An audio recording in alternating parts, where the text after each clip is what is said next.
Hi guys, thanks for tuning in. I'm Imperial Jedi, and I've had a lot of requests recently for a new tutorial series without using any mods, so this is it. Let's go ahead and get ourselves a new map started, and I'll be using two rivers as our example. We'll just leave the city name for whatever it picks for us, but my goal for this series is to kind of give you guys some starting help, some tips, layout advice, like that kind of stuff. And, we'll keep the series going for as long as there's interest, so definitely subscribe. There's many more of these episodes to come. And I've made a few of these in the past. I did use mods in my last little series, so I'm basically going to be doing kind of like a redo of that, but just without any mods. So totally feel free to build along, follow along. After the end of the first episode, what I'll do for simplicity is I will upload the city to the workshop, so you guys can kind of download it in whatever state we get it to after about 20 minutes or so, and then you guys can use that as your template to kind of build off of if you want. And if not, you can kind of build alongside this little starting strategy of ours. It's very universal. It can be changed, a little bit. You can use it really on any map, so don't feel like you're kind of stuck playing on this or whatever. All right, so City Skylines. It is a city building game. It is wonderful, and I love it. When you start, you get a 2 square kilometer piece of tile to work with, which might not seem like a lot, but it's great for getting a city going. And you unlock more of these by reaching population milestones. You don't get them with every single milestone. We can see, like, when you start making your way up, you get more of them. The map itself, it's pretty big. You can kind of go as far as the eye can see type thing. And it's comprised of 81 total tiles. Your final city, when you reach all the milestone unlocks, can be 9 tiles in size. So you can kind of go, pick 9 of the 81. The only catch is the tile that you buy, the next one, it has to be connected to an older tile. So whatever direction we go, it has to be connected to this. I can't just pick, say, over here. Which, not a bad thing, but just, for the routing and all that stuff, just the way the mechanics work. So 9 tiles, super big game. If you find that you do want to start using some mods, and maybe like 9 tiles is not enough, there are mods that let you go to 25 tiles or all 81 tiles. But mods have a tendency to slow your computer down a little bit, so just be cautious of that. So like mods will use up CPU power, and assets and everything will probably use up more GPU power and RAM, like that kind of stuff. Okay, so when you start a brand new map, you really don't have any options for like building that kind of stuff, even like roads. You just have one little one here. What we're going for though is kind of an extension of our little highway network here. So basically you can see we've got a nice little highway kind of box shape going around our city. This is great for if you wanted to bypass the city, but if you want to go in town, we want to have kind of like a little expressway that kind of like, makes its way through here. And that's basically what we're going to start with. So I would like to unlock our one-way roads. In order for us to do that, I'm going to drop down one little segment there. That unlocks the one-ways. I paused the game because when you start putting roads and stuff down, you have to pay a maintenance cost. And just to kind of save some money, we'll just pause it. And then obviously no one lives here, so we don't need to worry about traffic or anything like that, right? The other thing I do right when I start is I'll turn down the elevation step. And that's like when you're pressing page up and page down. It just makes it so that your pillars aren't as dramatic. So it's easier for like overlapping bridges and like that kind of stuff, making smoother slopes and everything. Okay, so like I said, this is going to be basically an extension to our highway. It's going to be like a little in-town expressway, kind of parkway thing. What I'm going to do before we have a road break off into town is I'm going to make sure there's enough distance so that we're not too close to our interchange, so that if things do get a little bit backed up, we won't really spill out onto the highway. Because the game, if nothing else, it's a really good traffic simulator. So just, keep an eye on traffic and everything else should kind of fall into place. And then the best way to keep an eye on traffic is to kind of follow some simple rules, like, don't use intersections or don't have intersections too close together. Make sure you're kind of routing traffic. Like, I wouldn't necessarily have a city made up of only small, like little narrow roads. You want to have, like you'll kind of see, you want to have wide avenue access, a logical flow to traffic. Otherwise, things will just kind of fall apart. All right, so what we're looking for is a nice 45-degree angle leaving our highway. And the best way to achieve that is I'm going to go out by 10 units this direction. And the way I know that it's 10 units is that little blue line that I'm going towards. That's 10 units out. It'll appear when I hit the 5 unit spot. So there you go. That's halfway. So 5 right there. So just, point of reference. So out by 10, up by 10, across now. That gives me that 45-degree angle. And I want this now to go into another 45-degree angle. And then we'll delete these roads here. You get a partial refund, which is nice, but you don't want to be too efficient and be putting down too many roads that you intend on deleting. Okay, so what we're left with here is you get off the highway, still some room for you to back up in case traffic gets a little bit chaotic.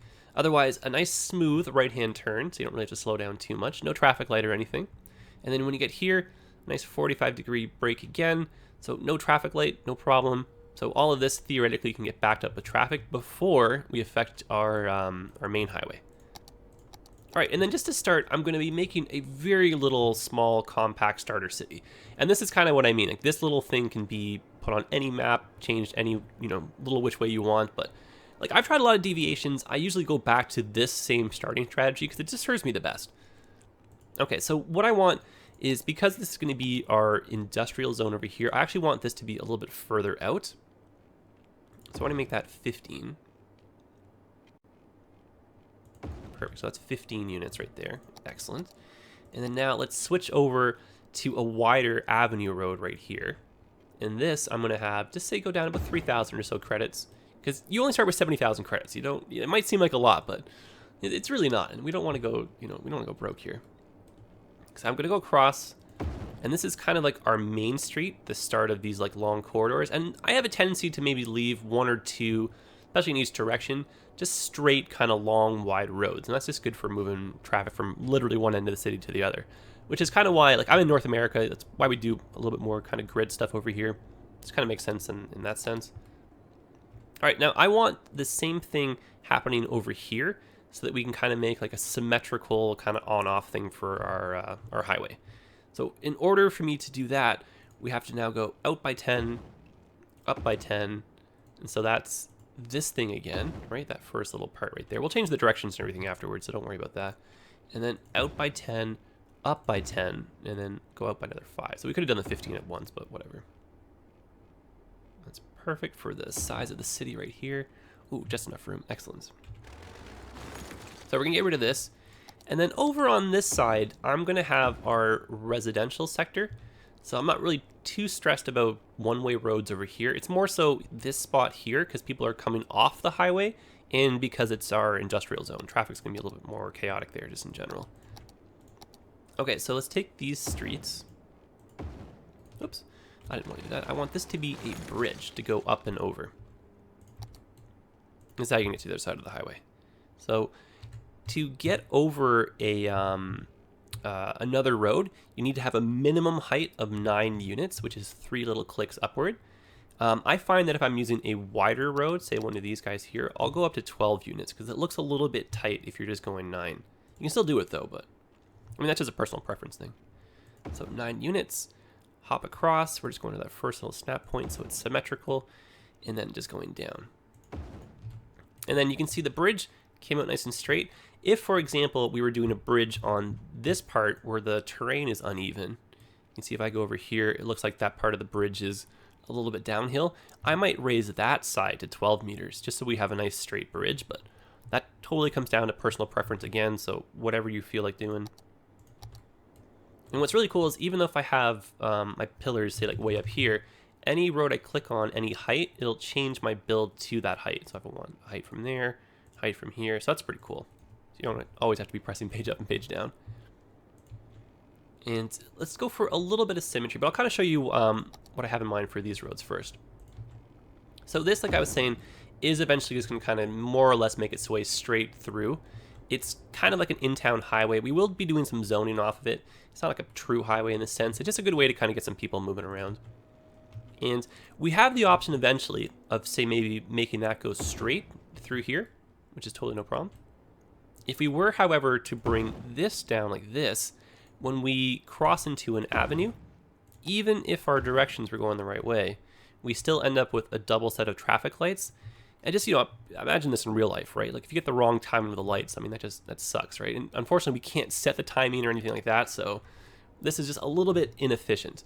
So what we could do in the long run is have maybe these become a bridge and go over top of this and then just worry about connecting on like a little side road or something. Or what I like to do, which kind of makes things a little bit fun, is I'll kind of change the curve. Let's give us a little bit more room to work with. Maybe squish from there. I'll change the curve in the last little stretch just to widen things out a little bit, because I want to have, you know, more or less, like I say around 10 units or more between our intersections, so that kind of helps. So even if we were to then continue like this and have the double lights, it's a better spaced, you know, better spaced intersection, so that kind of works. Or if we wanted to, just to follow the same curve along, we can just go like that. And then later on, we can have this kind of come in as a bridge and then connect like that. I think we'll save that for as the city grows, but that's a good little start. Okay, let's now get ready for some zoning. So I'm just going to do a few neighborhoods in town. Again, we're going to keep to a little bit of symmetry, so why don't we just close off some of these boxes. This might not work. Beautiful, it did. Excellent. And then what I'm going to try and do, just to get away from doing like a perfect box, is I'm going to have a straight road. You can even see where the bend begins. It's right about here. So I could do that as a point of reference. So I'll have a straight road come down like this. I'm not keeping that. We name that, have that go like that. And then just for fun, I'm going to have a road that goes at kind of the same angle as this. Say into that. So that's not quite the same angle. And this is just for me, for just a little bit of, not symmetry, but just kind of, see like from like an overhead. See now how it's like kind of the same angle. I think that just looks kind of cool. And if we wanted to, we could even continue with that, have that link into this, but we'd have to like, you know, do a little bit more work to make that line up. So I'm not going to bother, but what I'm probably going to end up doing is like the opposite of that and just have like a cool neighborhood within a neighborhood kind of feel. But of course, if we wanted to, we could just do perfect grids here. Like there's nothing wrong with that. Nothing stopping us from doing that. All right, well, let's just go a little bit further down. Don't want to be spending too much because you don't have as much money as you think here. So let's close these off. And it would be really nice if that actually lined up since we're that close. What would be the way to do this? Probably that and then that. And see, it does make a little bit of a crooked part in the road. So what I'm going to instead do is this one first. I want that to be straight. And then I'm going to curve these in to each other. Like that. Yeah, I like the way that looks. And we're now going to make sure our directions are going the right way. And the way to change the direction is you click on your road upgrade tool. So this guy right here. And then you right click on the road you want to change the direction of. And then you're left with this little icon until you get all your directions to kind of line up. So that's basically what we're after right here. Looking pretty symmetrical, looking pretty darn good, I think. And I probably actually just need one more little spot in our industrial zone. And then over in the industrial zone, I just have a general tendency to make the intersections, everything just a little bit wider. I try not to have too much dead space, like those little dead tiles in between, because those, it's inefficient just, you know, in terms of like services and like zoning and that kind of stuff. And it's also inefficient to be going too far away from an avenue too often, because then traffic gets a little bit bogged down. So I won't really worry about that too much in our industrial sector because we're kind of low on money, just kind of starting off right now. But this is pretty much what I'm after in terms of like a starting layout shape for the city. So this actually is probably more than enough. And I think I'm going to add one more street through here.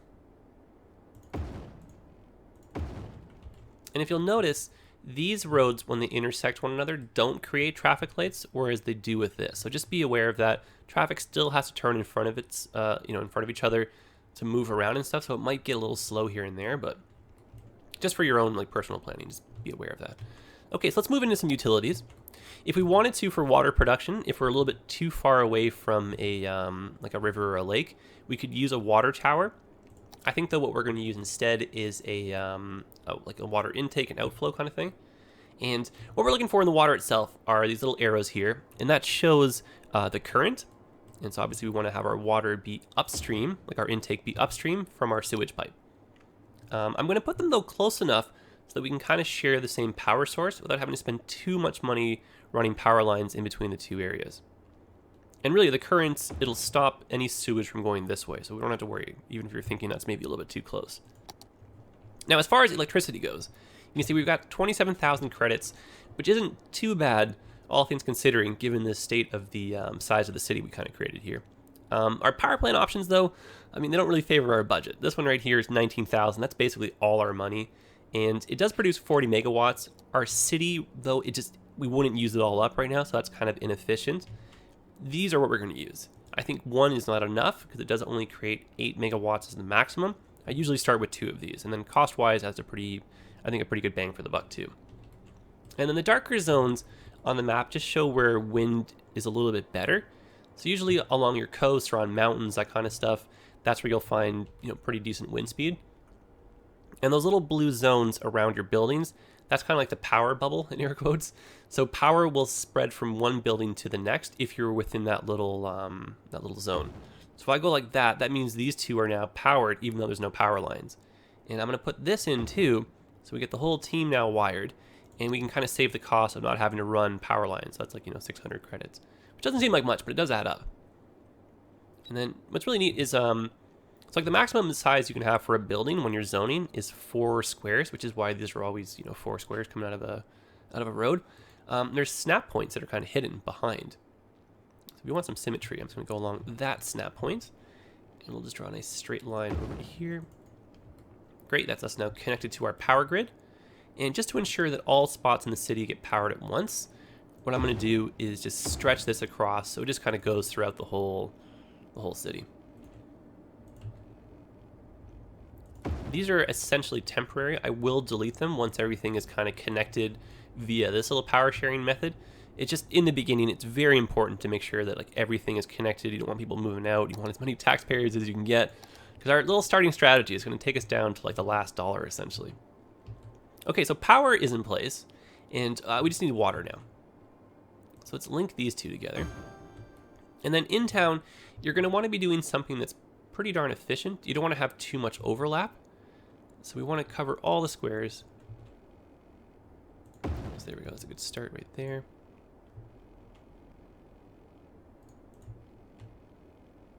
Go across like that. And when I say overlap, I mean like you just don't want, say, to have like that. That would be very inefficient. What you would instead probably do is this. See, that covers, less overlap, better zone. Don't have any gaps because that's worse, right? And then sometimes it might seem like you're going straight, but sometimes it's like the slightest angle off. So I'll have just a little bit of a gap in the overlap. And you can kind of see we are getting close to the end right here in terms of our finances. If we do need those extra few bucks, we can always refund this, because that's kind of inefficient, right? Like, who's over here anyway? Not the best in terms of a refund. So there's 1,000 right there. So it might just be that we might not get that much zoning, because I would rather do this, because that's more efficient to me, and then just not zone there versus having overlap that kind of goes throughout the whole city. Okay, so we're going to double check everything. We've got our power, we've got our water coverage, because otherwise people will move out if there's no water and no power. And we got roads that kind of connect and work. All of our one-way directions are moving in the right way. Yeah, I think we're ready for people. So we're still on pause. We're going to do this all at once, basically. We know that because this is the way back onto the highway, it's going to be a little bit noisy. And we know that our maximum building can be 4x4. So let's do 4 right here. Let's zone on these ones. And the commercial, I mean, they don't mind the noise at all. So that's why we're doing commercial right here. Kind of an interesting layout to the squares. I guess the terrain there, yeah, it's a little bit off, so that's okay. And you want to have shopping close to your residents, because you don't necessarily want them to be taking a car to go shopping. I'd prefer them to walk. That kind of helps with traffic in the grand scheme. Let's go ahead and do some blanket zoning like that. I'm not going to zone on the one-way roads here, because they lead right to the highway without a way to get back into the city. Same with those ones here. If you zone on them, the only way to get to those buildings is from the highway. So you'd have to leave the city, go to like the nearest Cloverleaf interchange, get to the other side of the highway, and then come back into the city. It makes no sense. So very inefficient. Okay, so let's fill these in. Again, maximum is 4x4. So that's us on that side filled in, perfect. And then by that same logic, we don't want shopping to be too far away. So there's some shopping options right there. Some shopping while you're at work. And I'd like just a row of shops kind of along here. So unzoning off the one-ways because we don't want those. And then same idea, we're going to unzone on here because I don't want any buildings to be on that one-way road. And that's perfect like that. And all the rest of these characters will become houses, which is great. I don't mind for the moment zoning off of these one-way roads because, you know, traffic, it's not really, I don't want to say it's not an issue, but you don't have to worry as much when the city is kind of small and young. And we, you know, as long as traffic can support it, we can just keep these zoned as the city grows. Otherwise, we can just go and do what I'm doing here and force no buildings on this. Anyway, this is good for a start, though.